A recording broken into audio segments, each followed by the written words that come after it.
E convidamos para ministrar a próxima palestra o Dr. Alberto Gatta, da Associação Brasileira para a Qualidade de Vida, ABQV. O Dr. Alberto Gatta apresentará o movimento Fit for Work Brasil, empregabilidade da pessoa com doenças músculo-esqueléticas. Com a palavra, Dr. Alberto Gatta.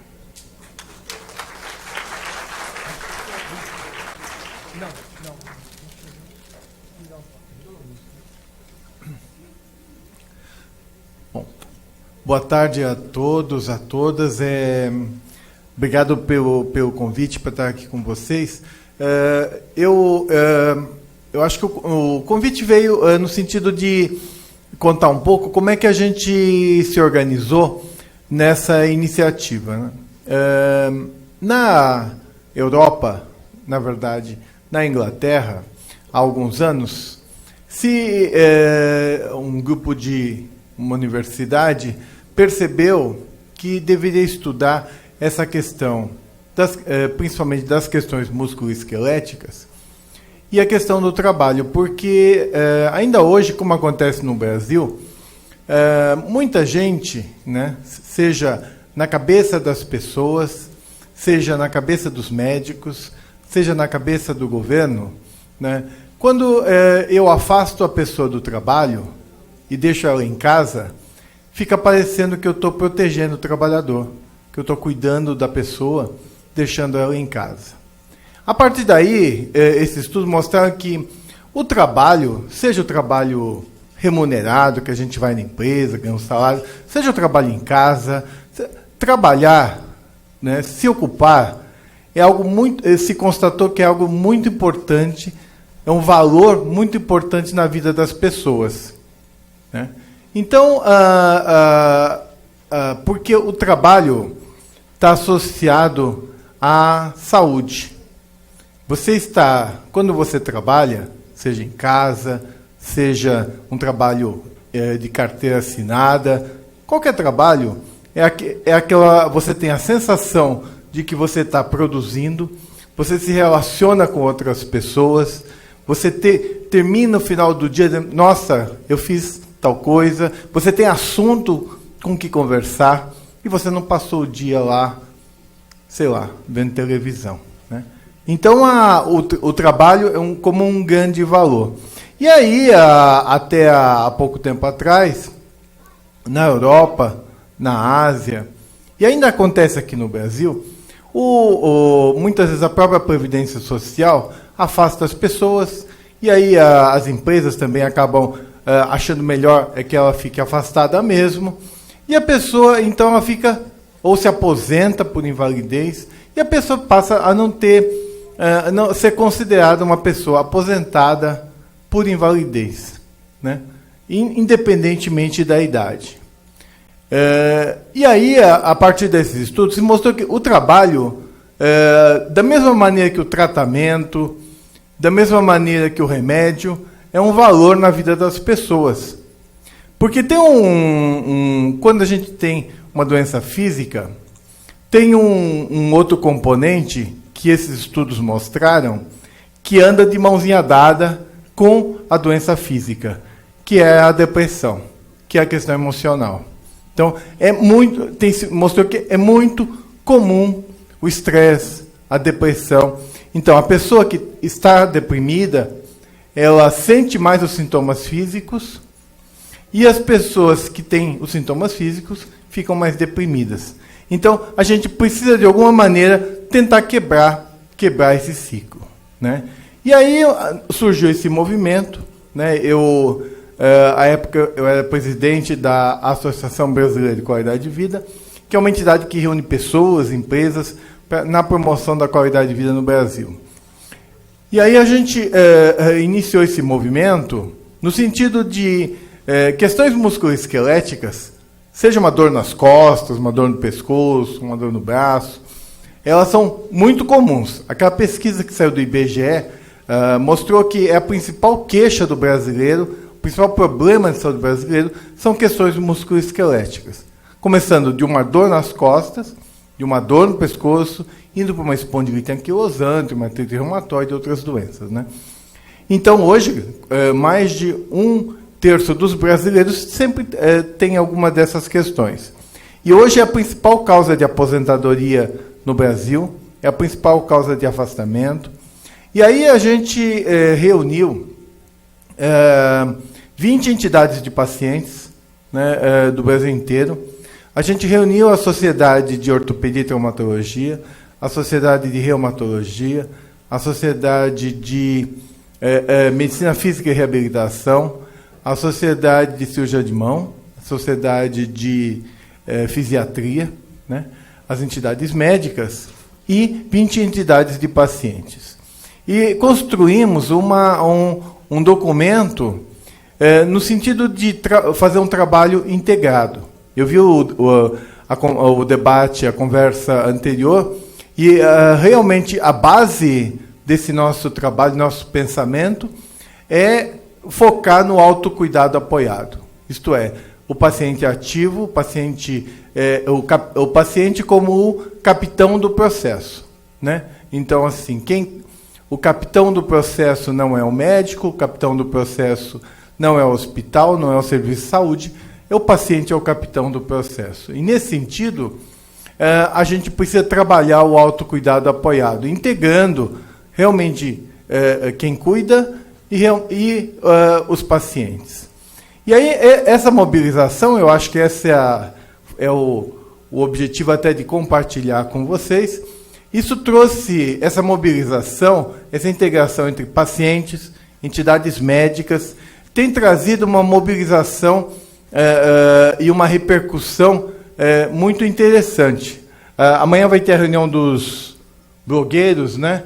Esse tema, a partir dessa mobilização, ele tem gerado uma repercussão bastante importante na mídia, indo desde revista Caras até TV Globo. A gente há um estudo, um trabalho criando uma política nacional que era de artrite reumatoide. A gente está mobilizando uma política nacional de doenças musculoesqueléticas, né, trabalhando a necessidade de trabalhar uma política nacional, uma política pública voltada para o assunto. E a nossa carta, o nosso documento, a nossa mobilização visa sensibilizar e criar um modelo, uma proposta de abordagem primária, secundária e terciária para todo o sistema de saúde, seja público ou privado, né? Então, a partir daí, a necessidade de que esse tipo de tratamento, de abordagem, seja prevenção, tratamento, seja utilizado e acessível para todo brasileiro, não somente em alguns centros. A partir daí também, só para compartilhar com vocês, a gente, com o apoio da Associação Médica Brasileira, a gente está criando diretrizes clínicas no assunto. Essas diretrizes são muito importantes, porque são tipo uma receita de bolo de como fazer um passo a passo, e ele vai estar disponível em toda a unidade de saúde, seja no pronto-socorro, no hospital do convênio, na unidade do SUS. Então, para que não dependa da abordagem, do diagnóstico, do acompanhamento, da cabeça ou do pensamento daquele médico que está atendendo naquele momento, mas que ele consiga entender que existe um roteiro científico, baseado em evidência científica, que possa orientar esse tratamento. Então, a nossa iniciativa, ela tem alguns pilares. O primeiro é a gente considerar que o trabalho é bom para as pessoas, é bom para as empresas, é bom para a sociedade. Então, que não necessariamente, né, claro que o trabalho seguro, saudável, protegido, mas o trabalho é bom, né? Segundo, as pessoas têm que ter diagnóstico precoce. Quanto mais cedo tem o diagnóstico, melhor o tratamento. Terceiro, o tratamento tem que ser efetivo e adequado para a condição de cada um.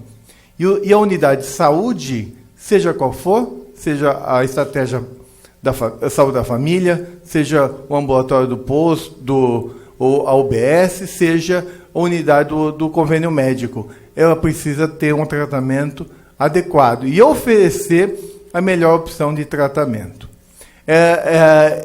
Esse caminho ele foi consensado por esses participantes, sejam as entidades médicas.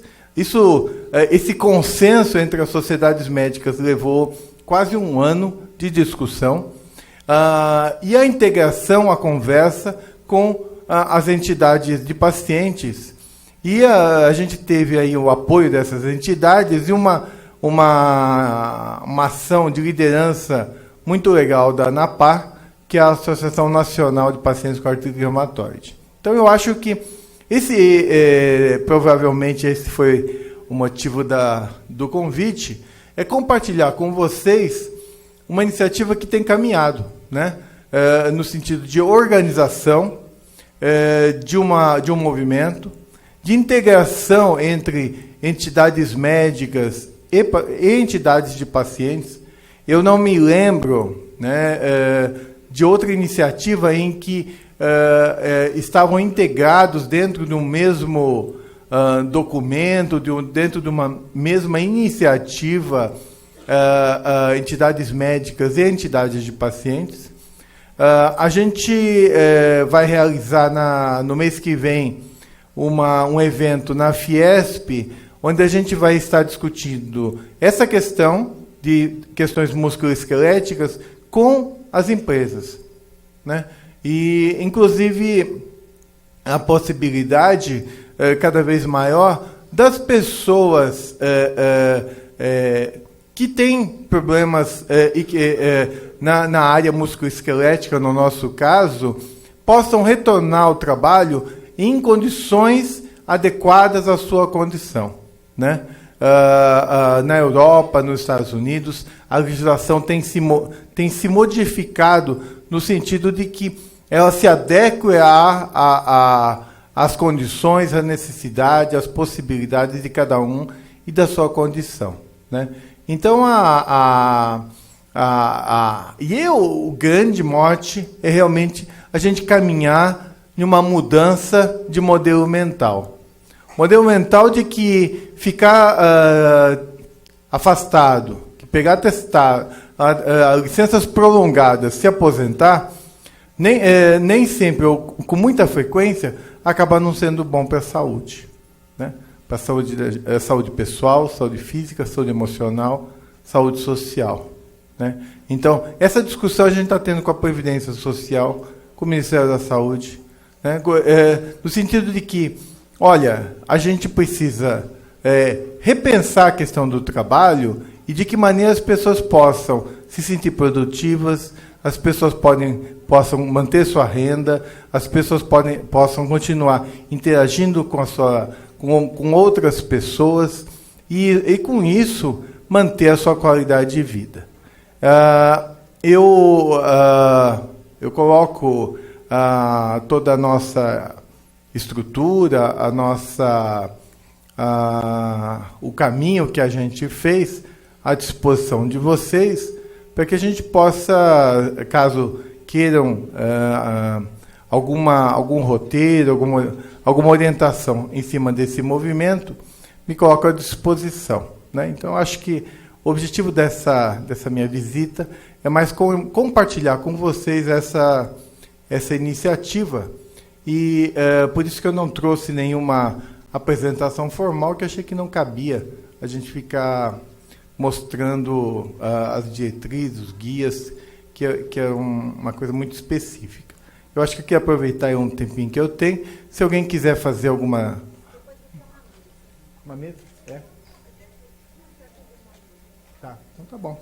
Então, acho que é isso. Eu me coloco à disposição, seja a ABQV, a Ação Brasileira de Qualidade de Vida, seja a nossa iniciativa Fit for Work, a gente se coloca à disposição para interagir com vocês e buscar, de repente, uma iniciativa integrada, sinergia nos próximos caminhos. Tá? Muito obrigado pela atenção de vocês.